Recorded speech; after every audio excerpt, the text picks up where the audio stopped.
and welcome everyone. My name is Amy and I am very excited to be back at the live at the Waterhole show with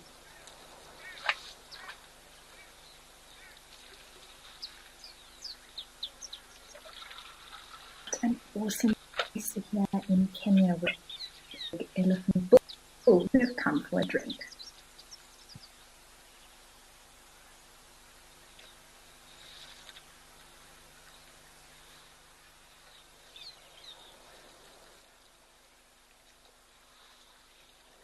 Now remember everyone, this is of course a live and interactive show, so please do make sure that you send through your questions to me.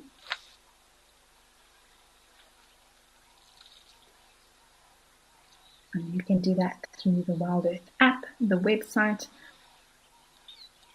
comment with @FC YouTube stream, or join the conversation on X using the hashtag WildEarth.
Darcy Miller, you say hi Amy on Bianda, and you say good Wednesday, WildEarth and me.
While we enjoy these beautiful images, let's have a look at what the weather is doing.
Testing, testing.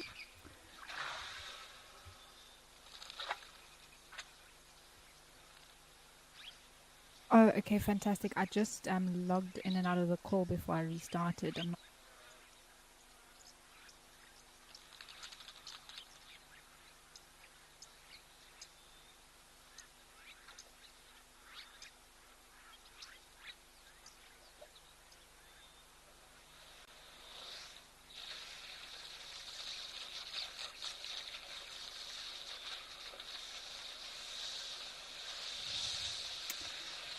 Well, I could sit and watch these elephants all day, everyone. I really enjoy this particular view that we have here in Kenya.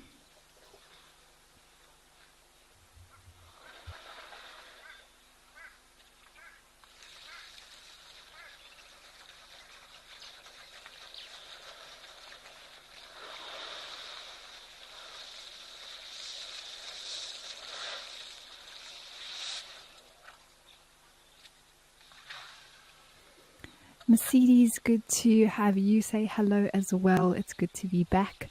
Catherine, you also are saying hi to myself and Luanda. Nice to know that we have so many loyal Waterhole viewers.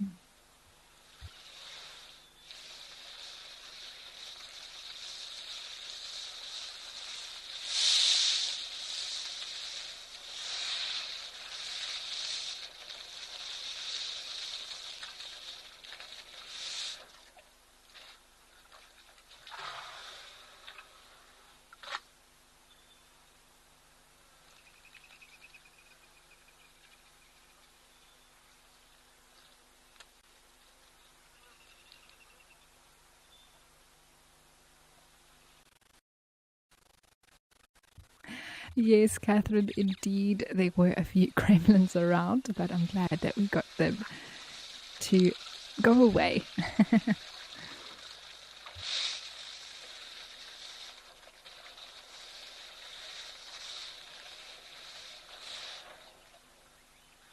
And yes, who knows, maybe one ton famous elephant bull will make an appearance this afternoon.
Bill had asked if I've seen the elephant bull that has only one left tusk. You say he is beautiful. Yes, I do think that I have seen him before. Oh, the elephant on the right is now starting to splish splash here.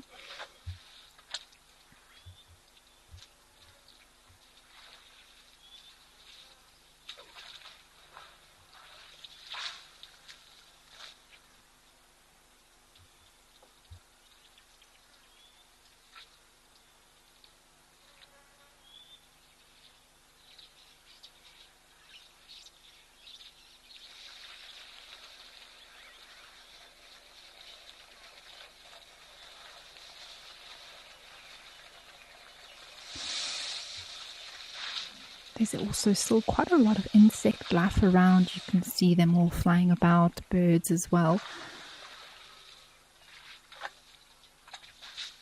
Quite a climate up here in Kenya in comparison to more of southern Africa. Much higher up and closer to the equator.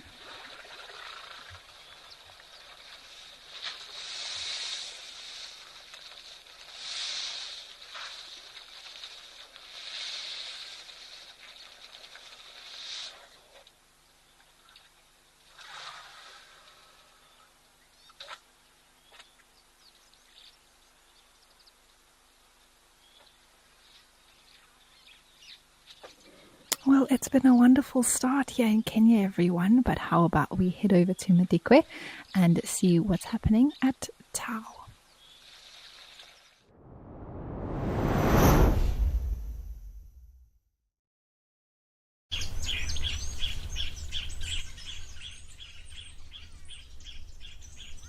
And we've arrived just in time for that water buck to take a leap. But I love this waterhole. There's always a lot going on. Different variety of species. From this waterbuck, wildebeest, impala and zebra are around at the moment.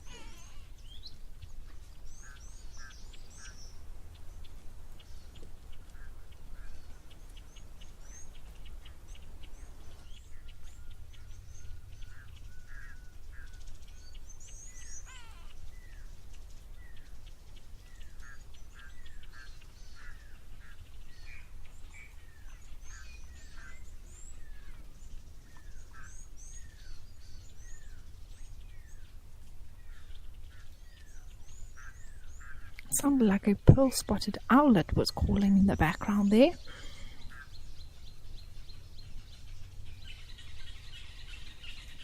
It is one of the owl species that is quite active in the daytime. There were some Egyptian geese that were chasing each other there in the background. They made quite a splash behind that impala.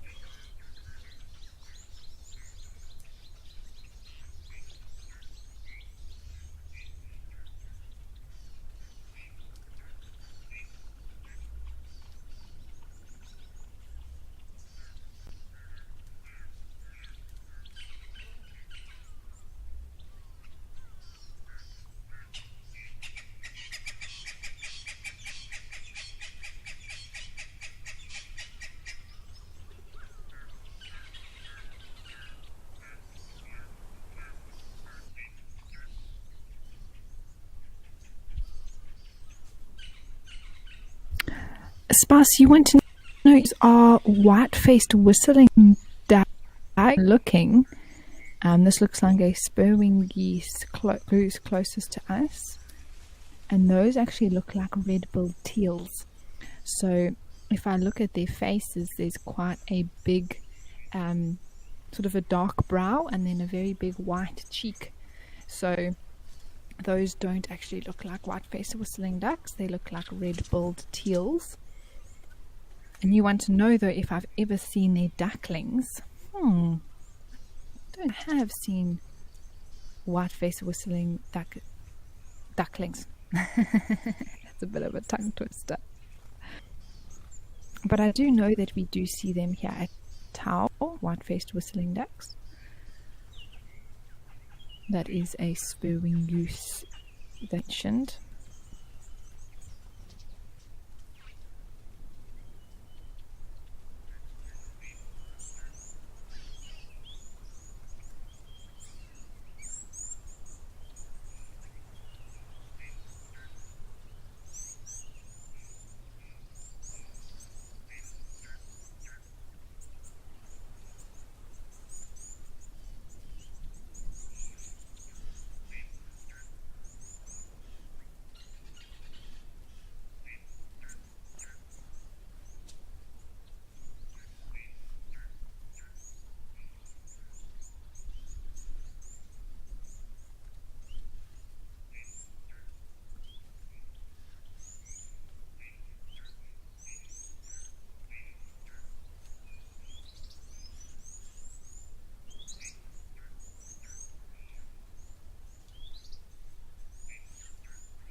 Well, the second waterback has appeared, and it's also nice to see some Egyptian geese and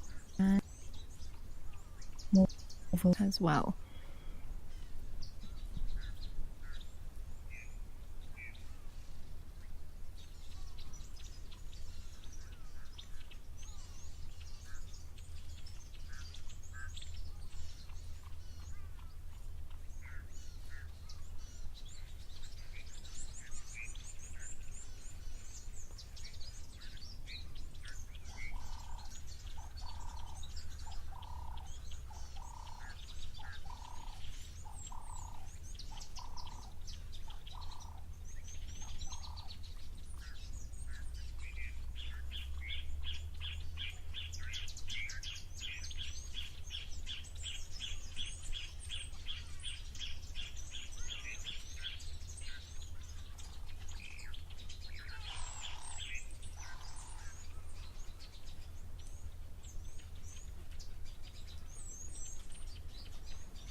It's interesting to notice how much larger the waterback on the left is than the one on the right, particularly when it comes to their horn. Look how much wider they are apart.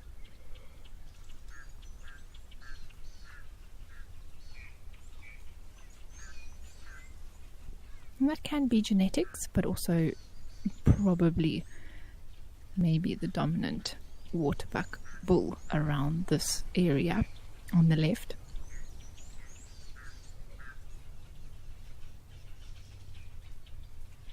Fires, yes. This waterhole's definitely losing water. I can see it in the time that I've been away and now come back to the show. I don't think it will ever get completely dry. They may pump a part of it, but slowly but surely the water levels are going down in certain parts. And that is because we are now in the dry season, so it can be expected.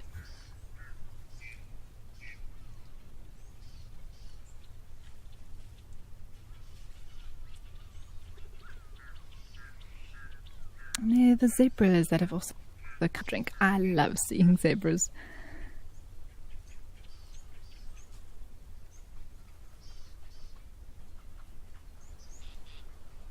There's even some more on their way to join. Wow. I just want to focus out. There we go.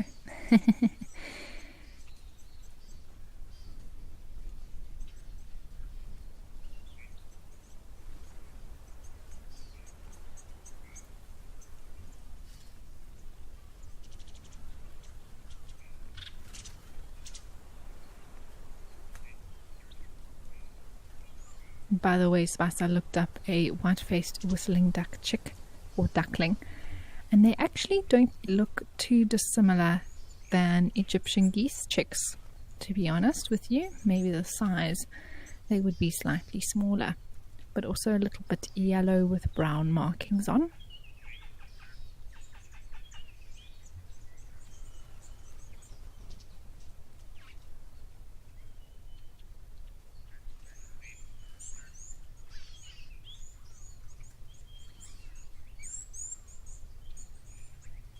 But like I mentioned, those ones that we can see on screen right now are the red-billed teals. You can see those beautiful red bills and then a very white cheek with the dark top of their head.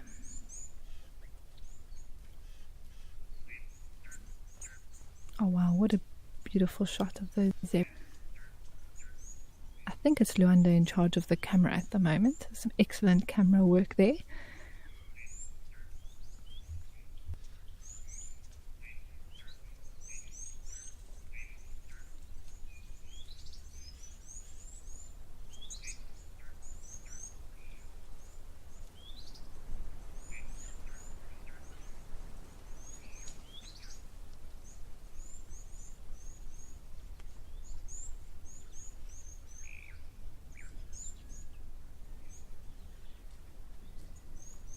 It is Luanda.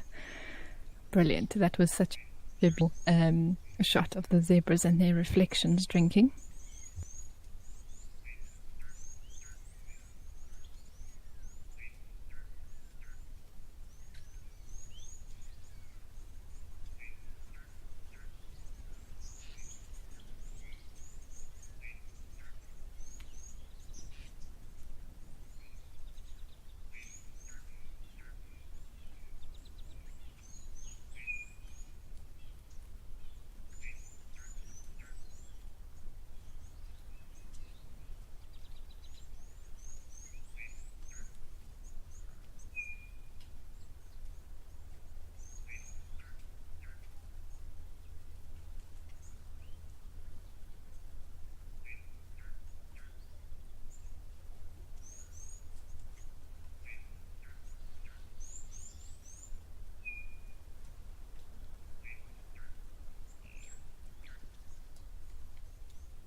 Bill, you say that this looks like waterbuck heaven. I think most of these animals really enjoy the area, and where those waterbuck were, I know that the elephants also really enjoy that spot with the long grass growing out from the waterhole.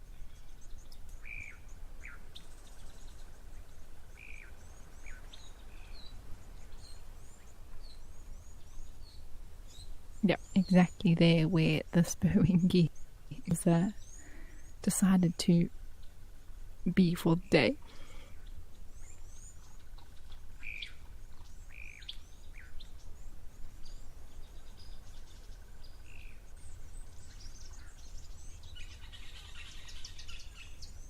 Well, lovely little visit here at Tau Lodge. Let's go up to Old Dono and see what's happening over there.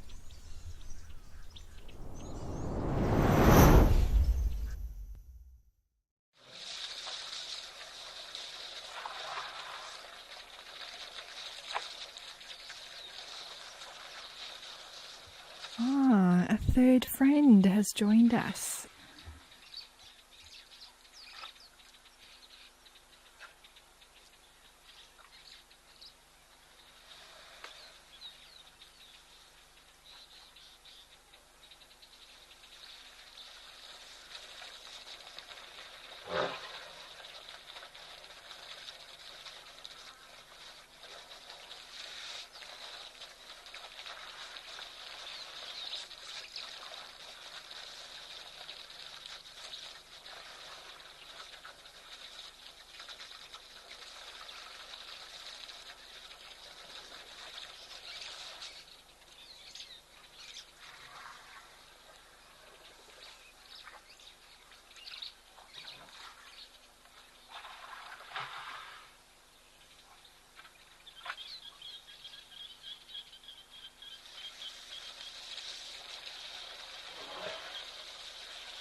Feels like the elephant on the left hasn't been able to get to the water.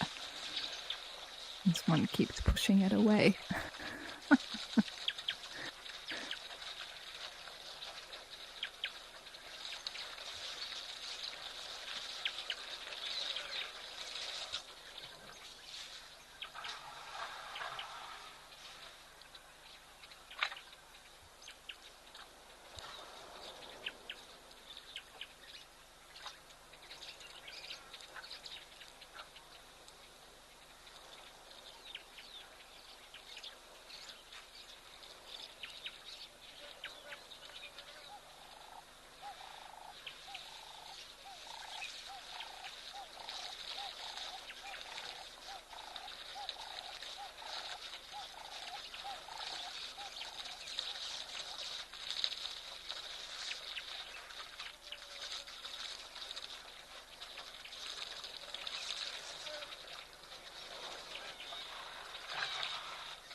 Catherine, absolutely lovely bulls. And Lando was just saying the one on the left looks like he was resting his trunk for a while when he had looped it up and put it on his trunk, on his risk. We often see that behavior, especially with bulls.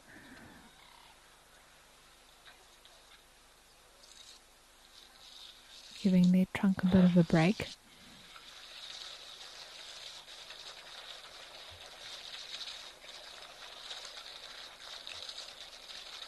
He's now actually resting it completely on the ground.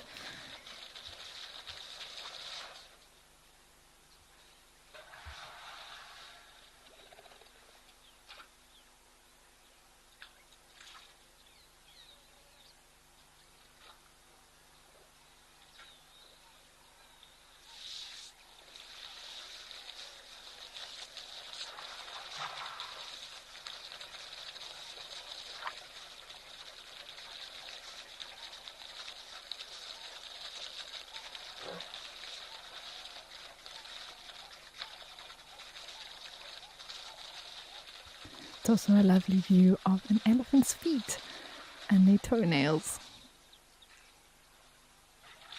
All the way from their toes to their ears. You can see the detail of the mud that's been caked on the ear.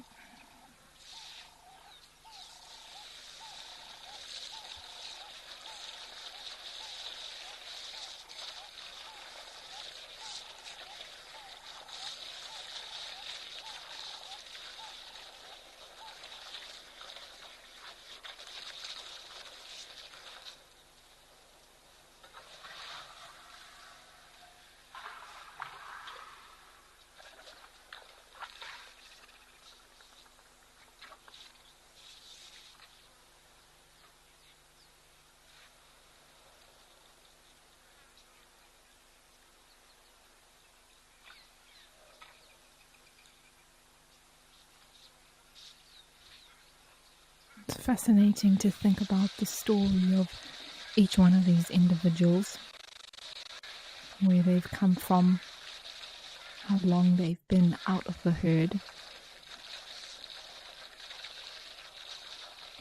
the life they lead now.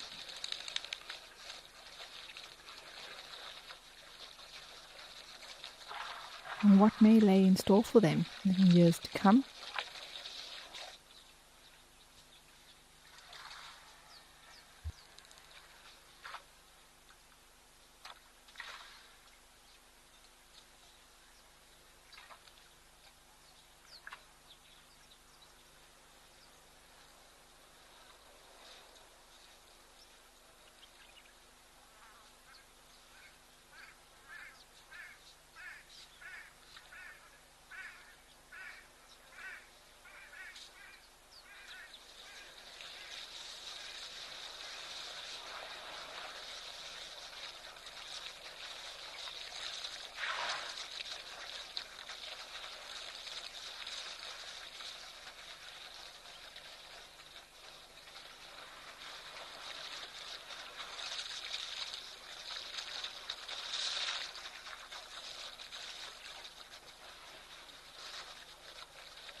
LG said to hear from you. You would want to know what would cause the big ear tear in the ear on the elephant on our right. LG7, there's a few different things. More likely the vegetation that they walk through. It could have also happened when it was a younger elephant, or it could have been a small tear that's increased in size over the years of this elephant's life. You think about just how high up those ears are. There's not much else that could reach it other than trees or another elephant.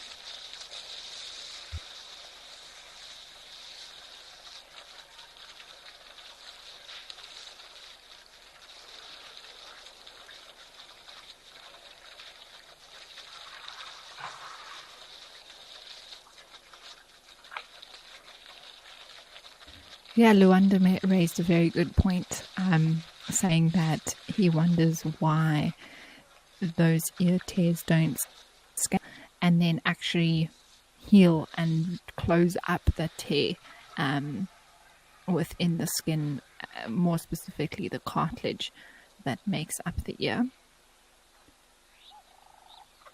And I think it's partly because just the size of the elephant, the size of some of those tears.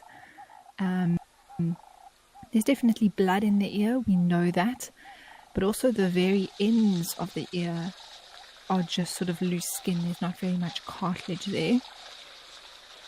And to think about, for example, of our own ears, if there was a cut or a tear in the ear, and then that scabs, but if there's a chunk missing, it won't ever completely heal. There'll always be a little bit of an indent or a tear around there.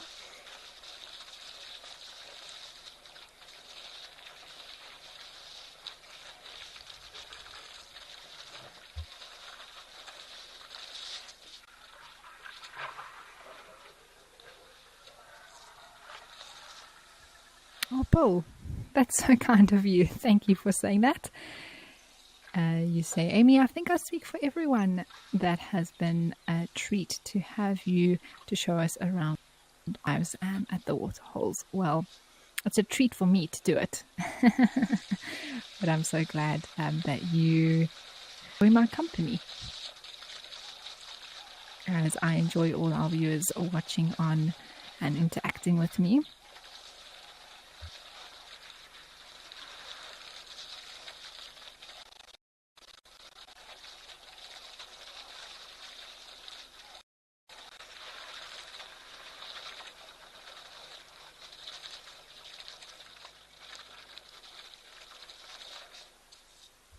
I was also thinking now about this ear tear conundrum and the healing of it, about the flappiness of the end of an elephant's ear. Let's say there's a tear.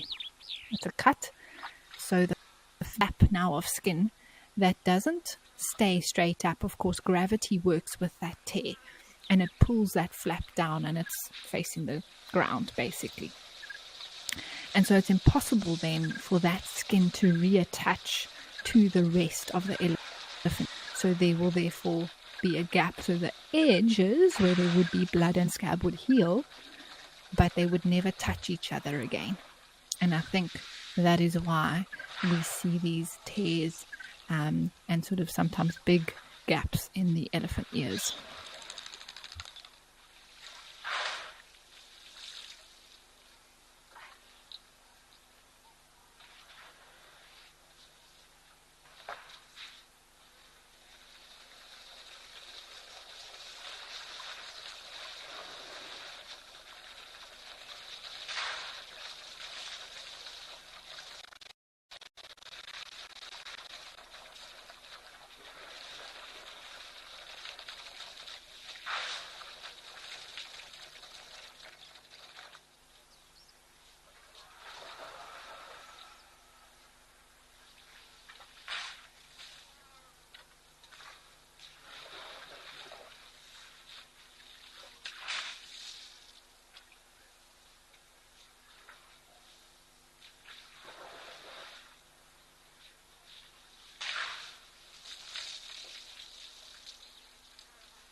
interesting to notice the line on that middle elephant's tusk. So, well, I think it would be on all three of them, where the skin flap has kept the top bit of the tusk very clean.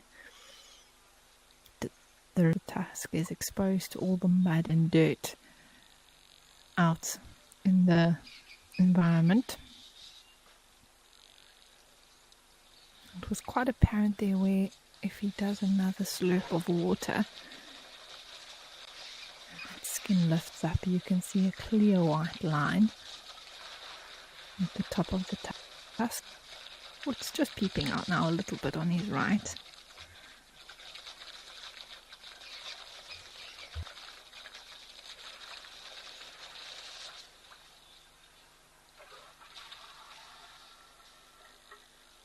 There, that's quite clear.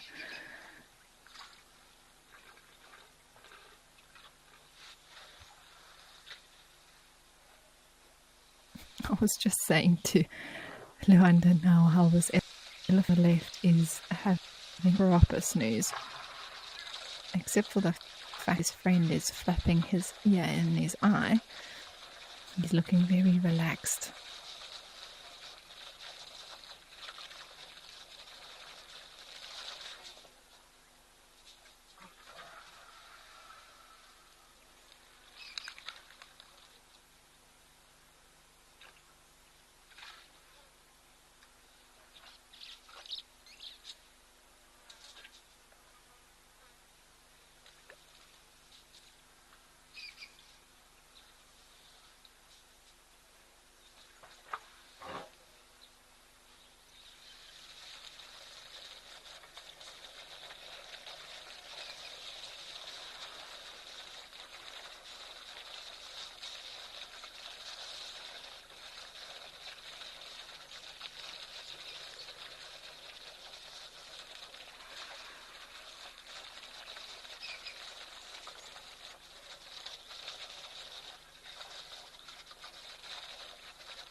Well, we are going to pop away from these bulls for a little bit. I'm sure we'll be back a bit later. But let's go see the front and head over to Juma Dam camp.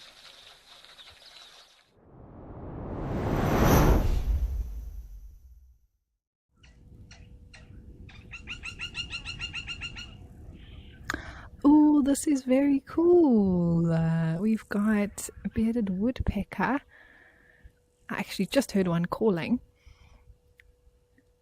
And I think this is the one that I had with Cam yesterday that was looking at this hole. I've no guarantee it's the same, but it was a tree, which is what this is. And there was quite a hole that it was pecking in. And the reason I know that it's a bearded woodpecker is right on its face, a beard. And then I did just hear it call, so that also confirms it for me. If we listen, we can actually hear the pecking.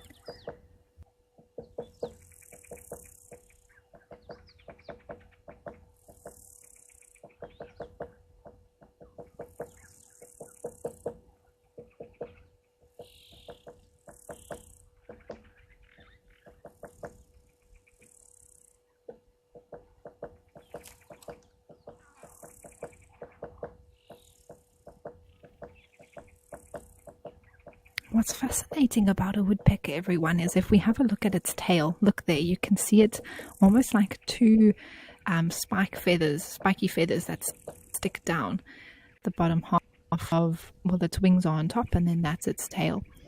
Now, those feathers that are sticking out have two very sharp spikes at the end, which is an adaptation of the actual center of the feather.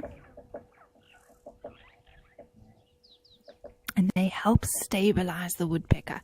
So it's part of the reason why they can balance on the side of trees like this. You can see the bottom, that tail sort of sticking into the bark, and that helps them to be able to latch onto the side and actually be quite secure on the side of trees while pecking away.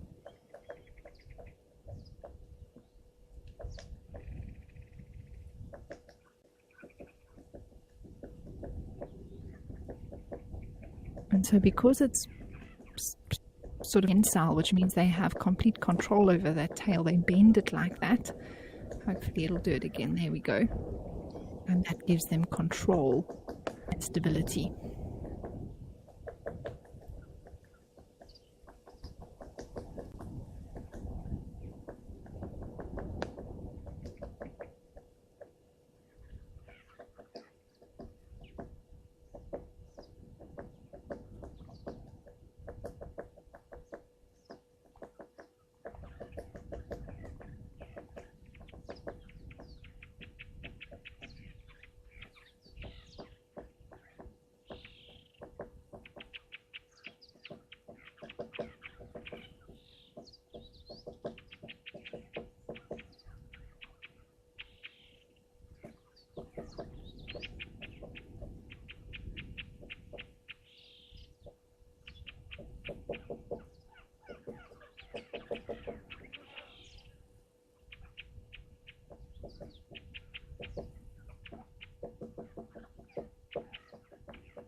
So, Bill, thanks for sharing that. You said that they've been in the nest for a few days now, Amy, and that's exactly right. So bearded woodpeckers nest now over the winter period, which is quite interesting and different. Usually we think of birds of this size usually nesting during the summer months, but I've just looked up here on my birding app for something to share with you all. And they say that the peak laying dates for bearded woodpeckers is from May to August. So we are right slap bang in the middle of that at the moment. They lay 1 to 3 eggs on a bed of wood chips in 1 day intervals. So the incubation period is 13 days. So once we've seen this completely excavated, which is what it's doing now, you see actually pulled some bits of bark. Now, but that's actually so cool. It's pulling out the bits now, getting that hole ready.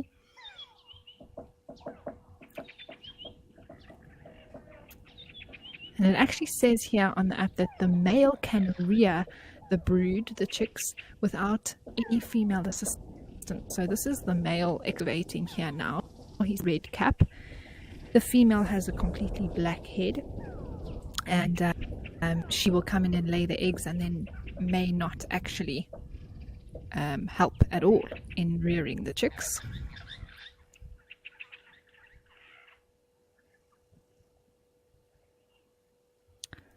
And as you can imagine, a frequent predator that these woodpeckers have to worry about is an African harrier hawk, who often comes to trees just like this one and tries to stick in its claws to grab eggs or baby birds.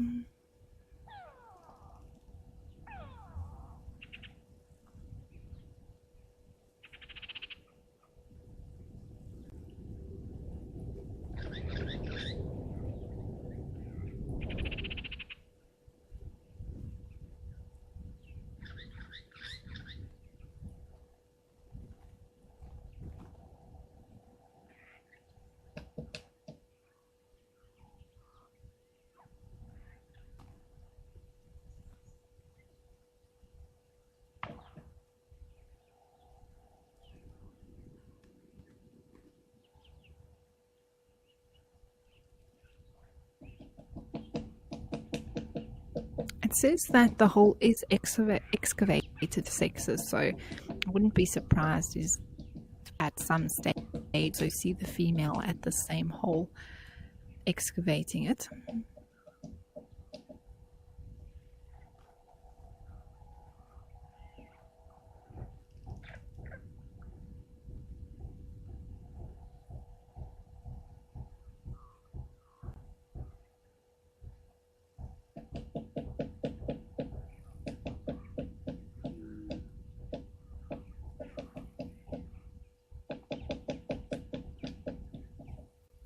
Says that it takes 30 to 40 days for the nest to be ready. So Bill say that it's been sort of noticed the last few days. They've still got a lot to go until the hole is ready.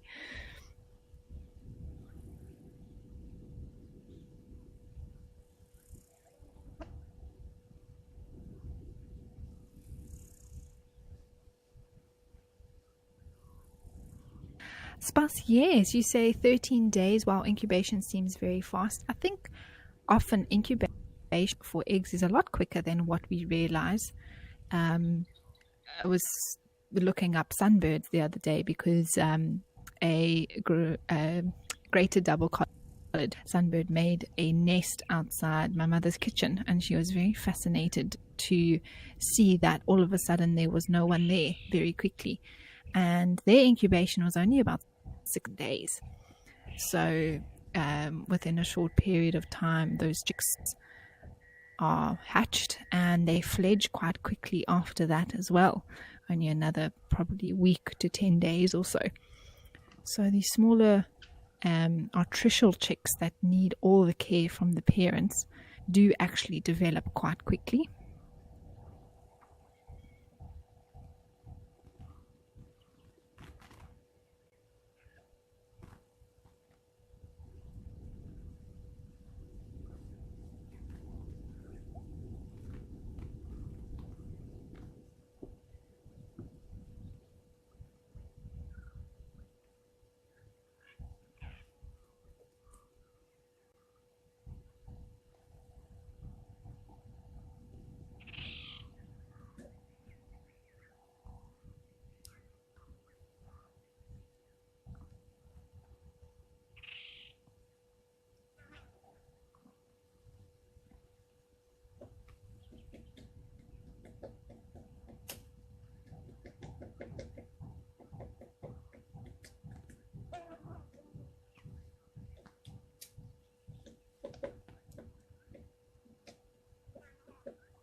Catherine, you say you have a lot of woodpeckers nesting where you are, but they are too high up in the trees to see them properly. Yeah, interesting behavior and such a cool adaptation these birds have, the woodpeckers. All over the world, different types of woodpeckers, all practicing similar behavior. And they're nice and warm inside, even in winter. Well, I think that's the idea, to line it then with wood chips and make sure that it's nice and cozy inside. And of course, for them to also incubate that nest in there, keep it nice and warm, well insulated within the wood, the wood of the tree.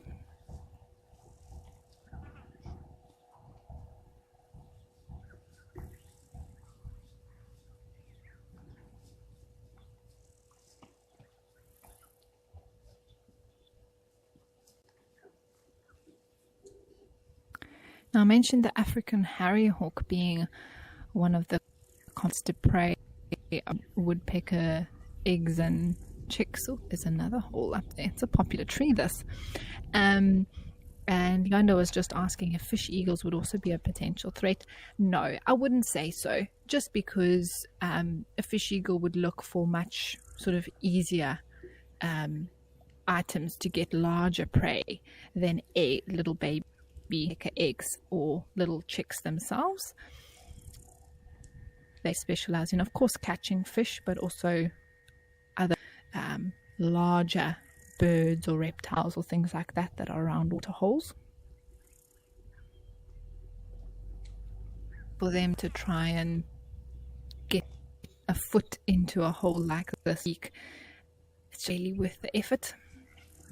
It's quite a niche speciality that the harrier hawk is able to hunt in these cavities.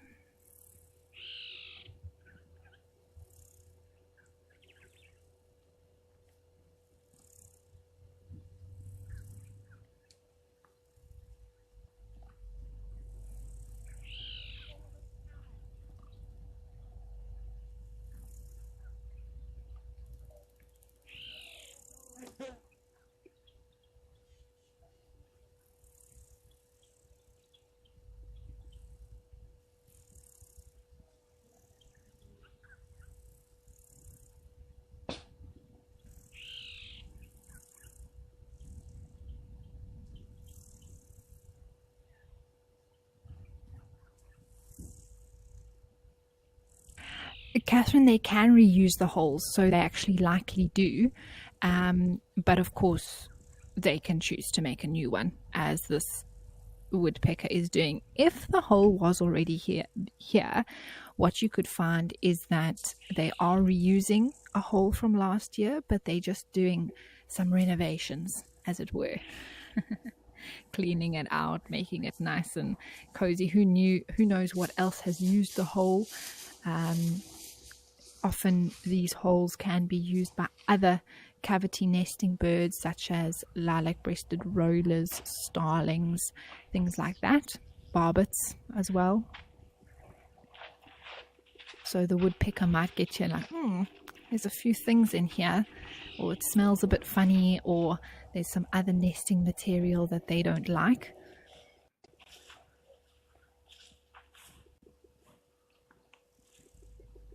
So they're just cleaning it out and getting it ready for their own eggs. So that actually is also, I think now that I'm thinking about it, probably the most likely, because I don't think it would have started completely from scratch. They are known to reuse buffalo, there we go. I was going to say buffalo weaver. They are known to reuse the holes in the trees. Wow, there's a lot going on here all of a sudden at the waterhole as well. So let's take a minute to appreciate a few of the other animals that are around. We've been so transfixed on the woodpecker.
much life around Gari Dam, which is the name of the dam where the Juma Dam cam is. Elephants, buffalo, nyala, impalas, and plenty of bird life.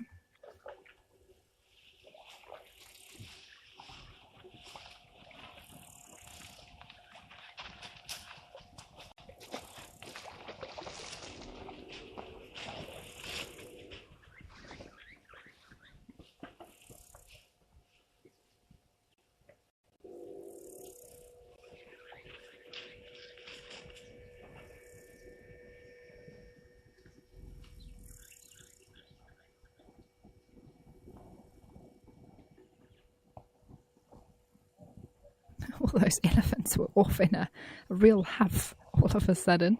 You can see the dust around.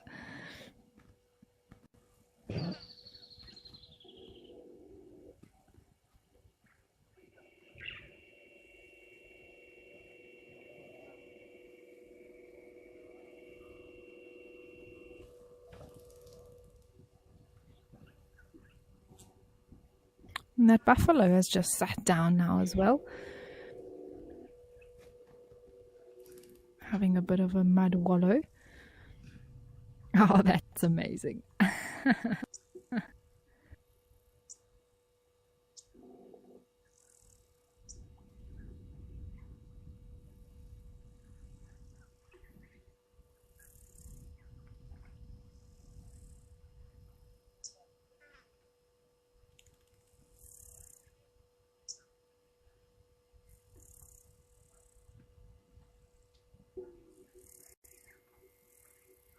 Well, this is a really mature buffalo bull. Just his size, the thickness of his neck. Have a look at that, everyone. Wow. And then he's got that tip of skin underneath his chin called a dewlap. And that just comes with age.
So buffaloes live anywhere from 20 to 25 years old, maybe even less than that, depending on whether some lions find them or whether they get struck by a disease.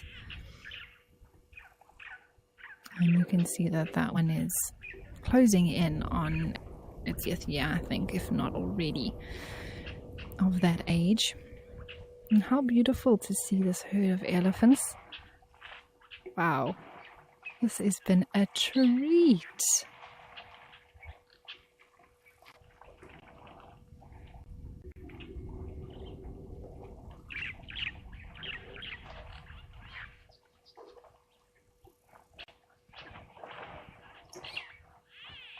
We are being spoiled for today's Waterhole show. Wow.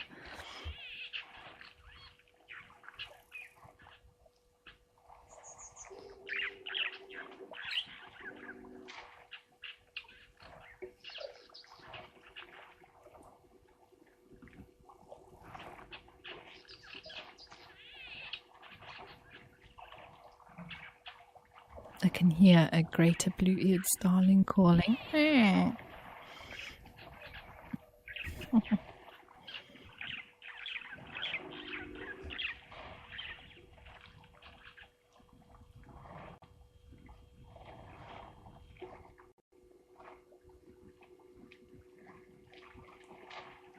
I love how this mommy is using her right front leg, just on the front of her toes, as she drinks.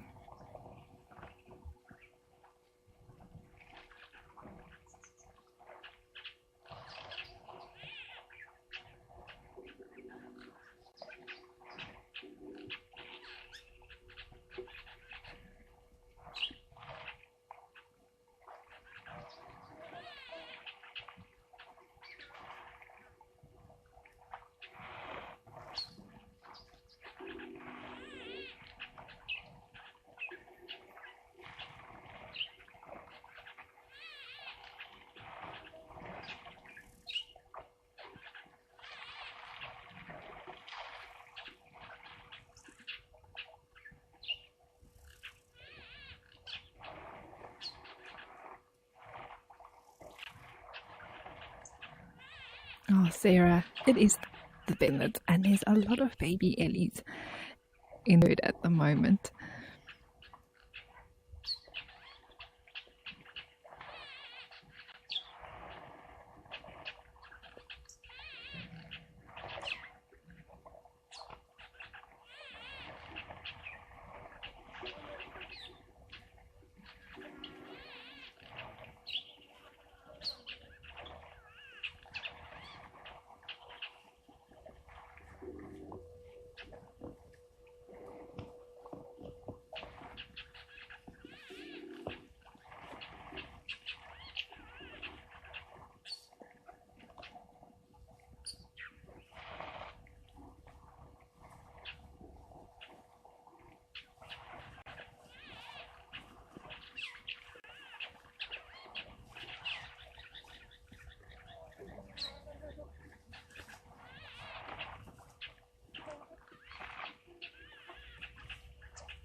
Well, slowly but surely, I think the herd will move off. But Liesel, you want to...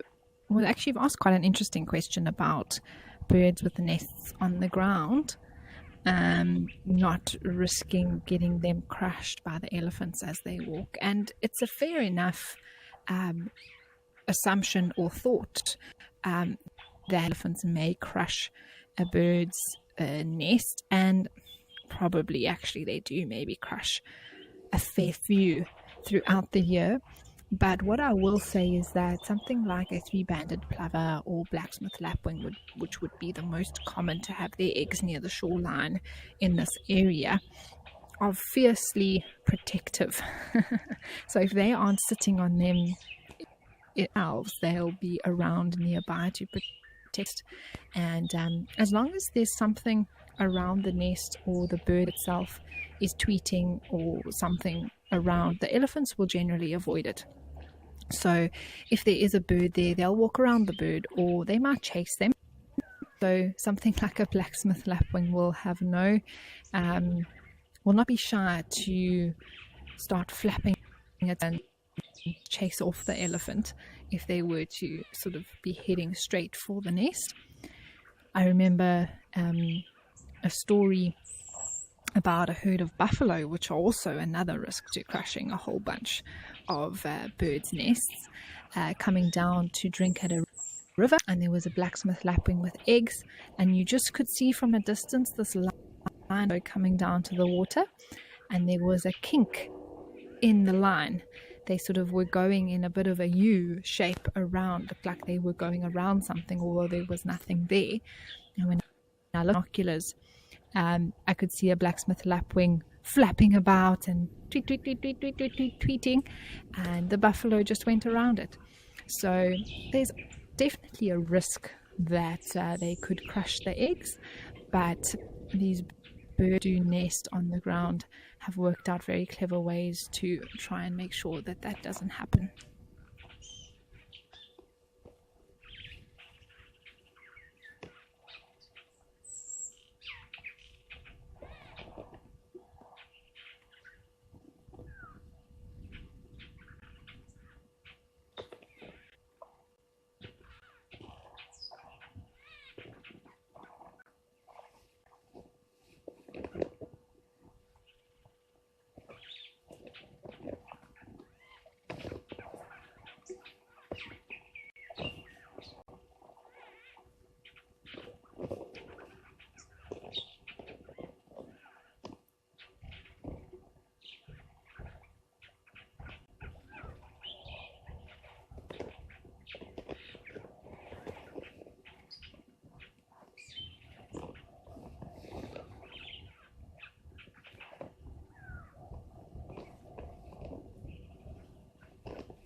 Maurice, you'd like to know if elephants are abundant throughout the year? Yes, absolutely. So we can see elephants in Juma and the surrounding areas of the Greater Kruger and throughout southern Africa, depending, of course, in reserves.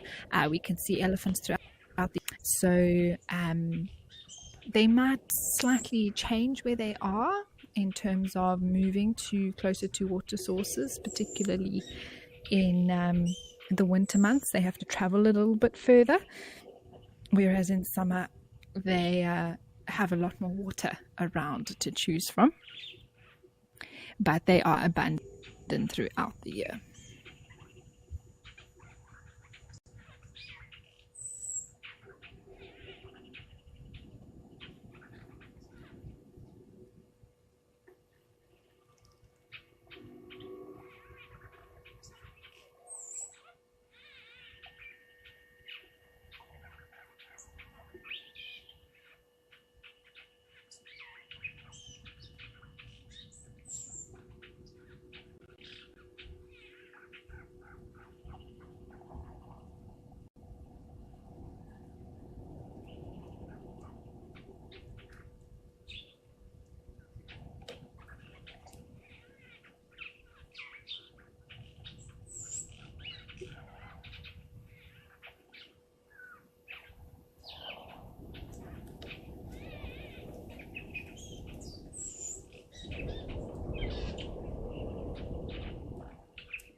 looks like that the buffalo is slowly moving off now. And elephants as well making their way on their usual route here around the waterhole. Jackson, you'd like to know if hippos tolerate any animals at the waterhole? Yes, for the most. I've seen lions around waterholes with hippos in it. I've seen wild dogs around. There's not too many that they would sort of be upset with unless it's a hippo that's trying to challenge them. I think as soon as an animal enters the water, it becomes more of a threat. But I wouldn't be surprised. I mean, the other day we had Mohawk at Buffelshoek Dam, which is one of the waterholes on this property that you're looking at, Juma. And there were hippos in the water. They were aware of him being there, but they didn't chase him off or anything. I think as long as the lions don't start hunting the hippos, so in the water they're quite perfectly safe. You're not going to see a lion going into the water purpose unless they're trying to drown a buffalo or something like that. But I've seen elephants chase hippos out of water holes if it's quite a small or something like that, but I've never seen a hippo actually and chase off an animal, although I'm sure there are records of it happening somewhere.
Ryan, hi. You say, hello, Amy. Bad news being a buffalo with a limp on Juma. Bad news for the buffalo, maybe very good news for a very good lion thing coming in the near future. Who knows? But yes, a buffalo with a limp could be an easy target for something like lions.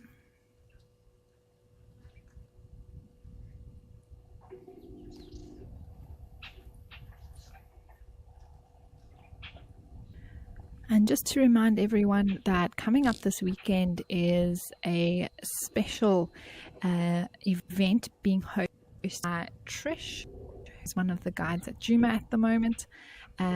She is going to be hosting Commotion in the Ocean, which is a 3-night event starting this weekend on Friday the 7th of June until Sunday the 9th of June at 7 p.m. after drive every evening. And this is exclusively for explorers and YouTube members, and Trish is going to be discussing things about the ocean, marine life, all sorts of interesting things that she'll have going on there. So please make sure to join if you are a explorer or YouTube member.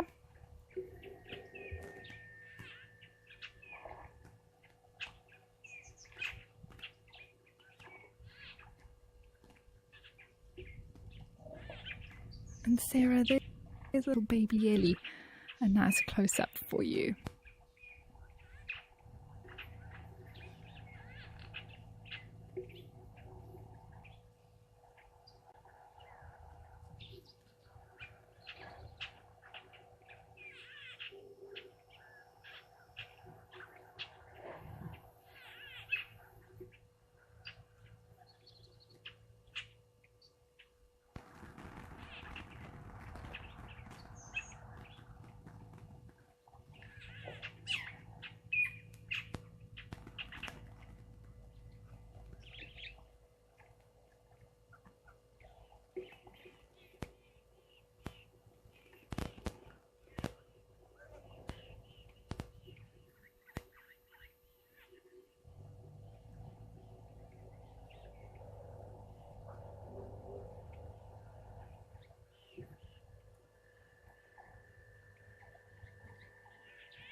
You have had a wonderful time here at Juma. Wow.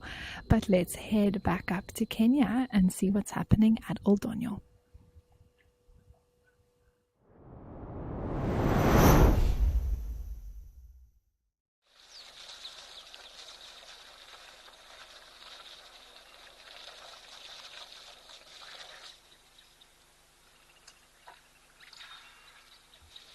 And then there was one still in a drink here at Old Dono Lodge Waterhole.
And clearly this elephant was slightly more thirsty than his friends.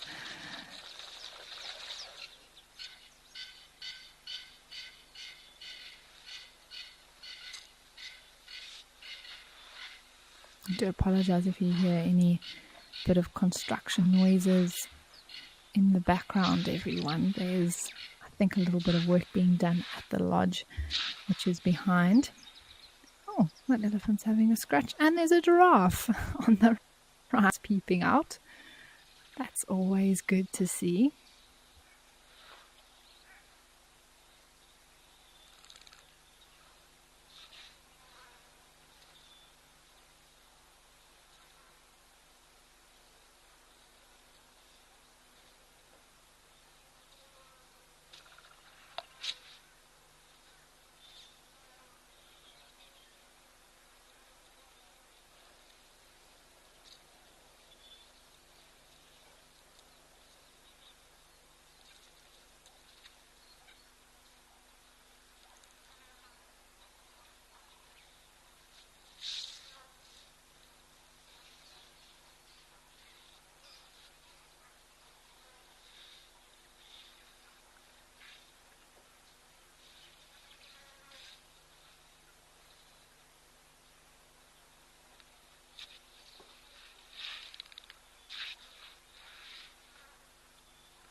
I do apologize, everyone. We just lost the feed there at Old Donyo, but these elephants are sound here at the dam in Juma.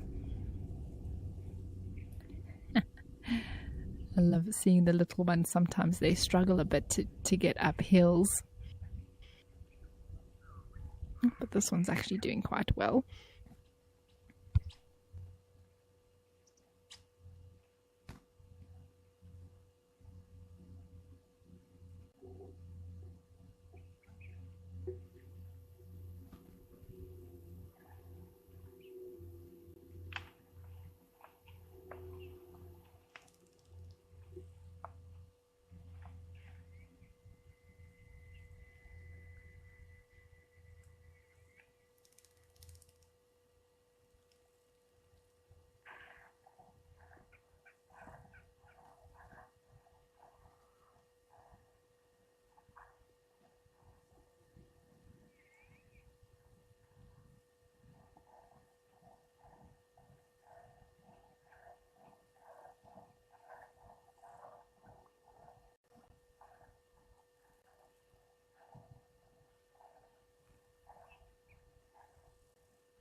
Ryan, thanks for sharing that. I didn't know that that's what happened.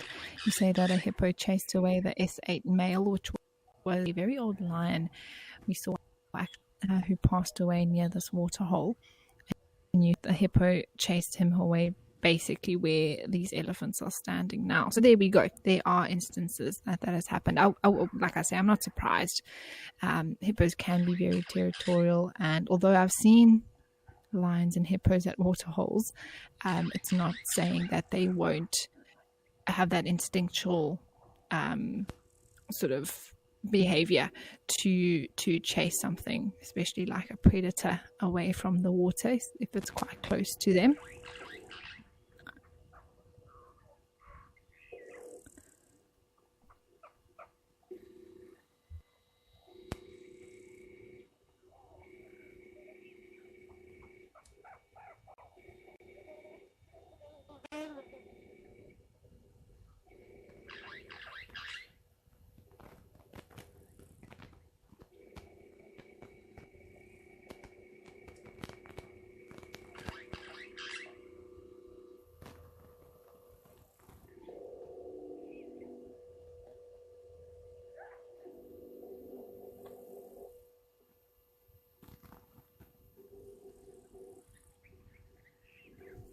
Quentin, you'd like to know if it often happens elephants must attack other animals at the waterhole.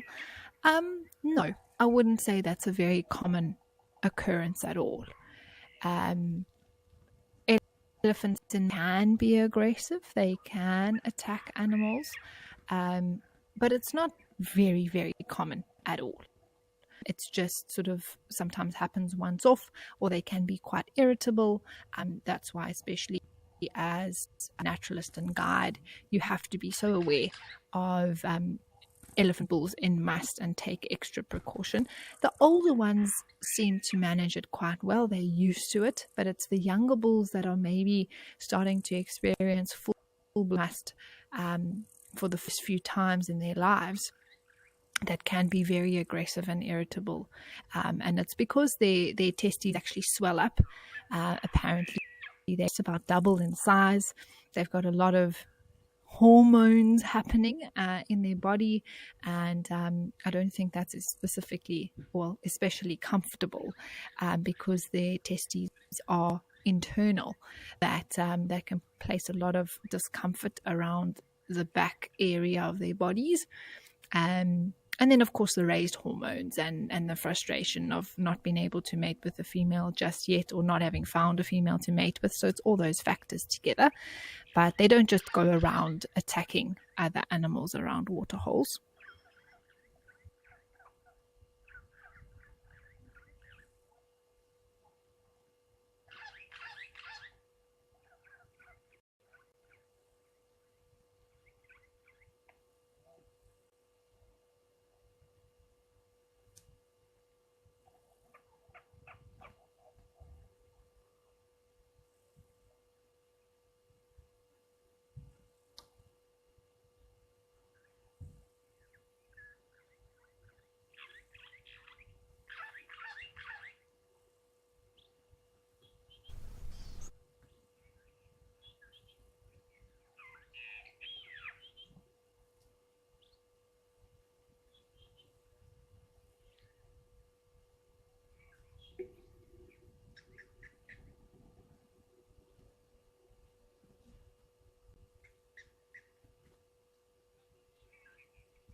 Well, I've really enjoyed being at Juma Dam Cam this afternoon. So much life around, but it is starting to quiet down a little bit now. Let's head back over to Tau and catch up with what's going on that side.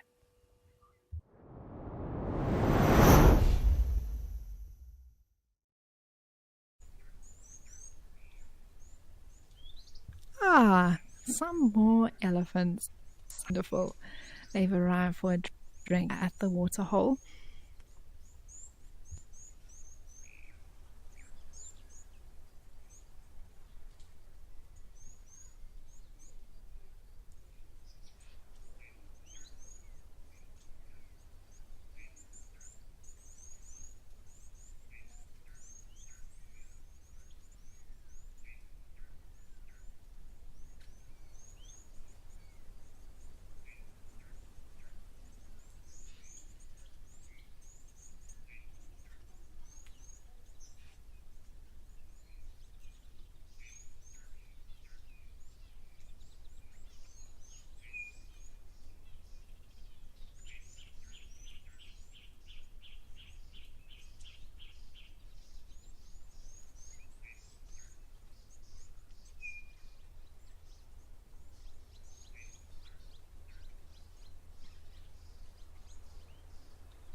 can't believe we are coming to the end of the Waterhole show today.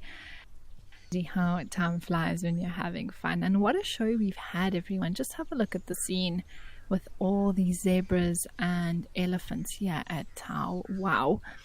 There were only about 5 or 6 zebras when we were here first, but all of a sudden the rest of these harems have arrived and we can see them all about. It was also lovely to do some birding with that woodpecker there excavating its nesting hole. Keep an eye on that in the shows to come as well. It'll be really nice to keep tabs on the development of those woodpeckers.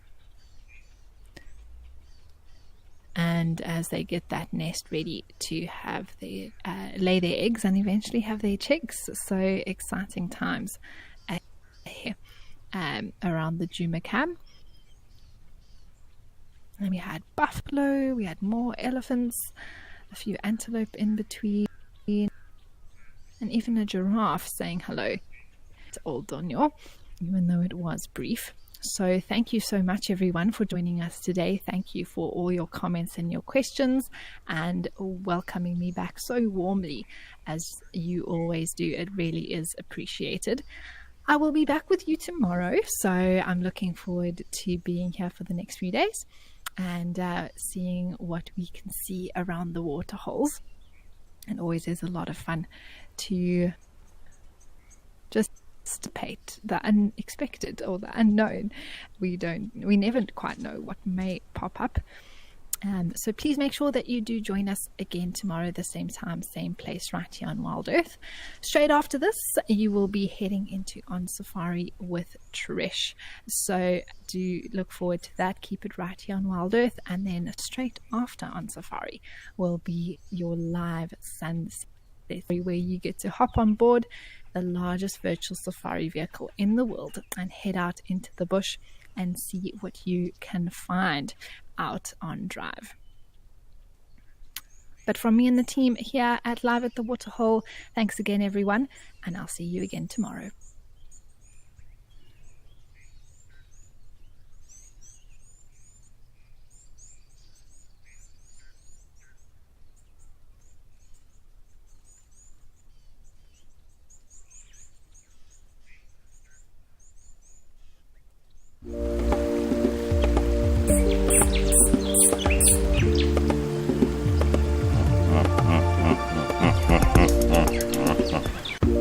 Hello everyone! Look at this view of my cap.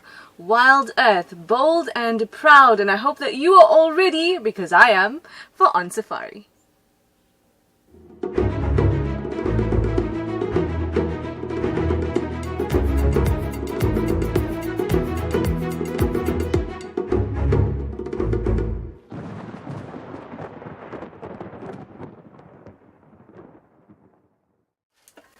Hi everyone, how are you doing? It's me, Trishala. I've got Cam on camera.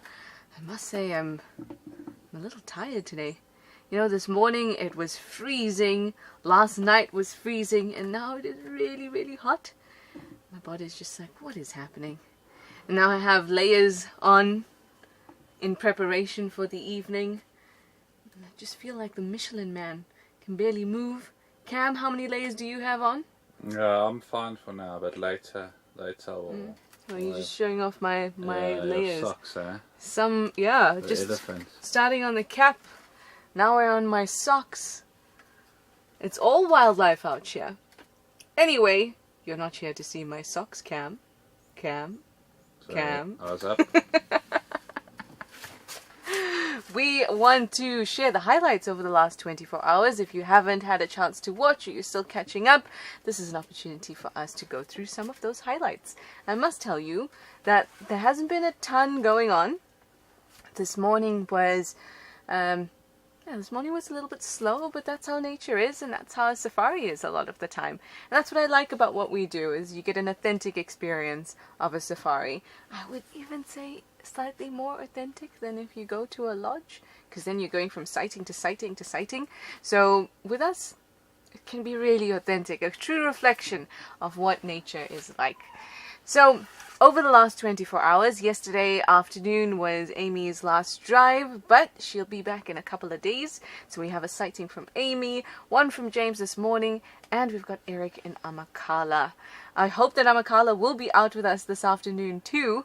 It has been rainy and windy, and the weather hasn't been great, but both Eric and Morgan, the team out there, are very enthusiastic. They want to be out, so they will be as soon as they can. And luckily, we have a highlight from them from yesterday. So let's have a look at our first clip.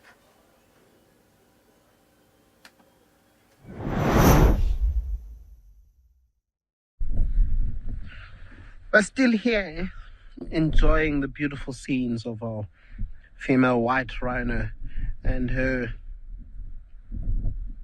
1.5 to 2-year-old baby in the wind. They seem to be doing circles here as they feed. And that's generally how they do it. The rhinos will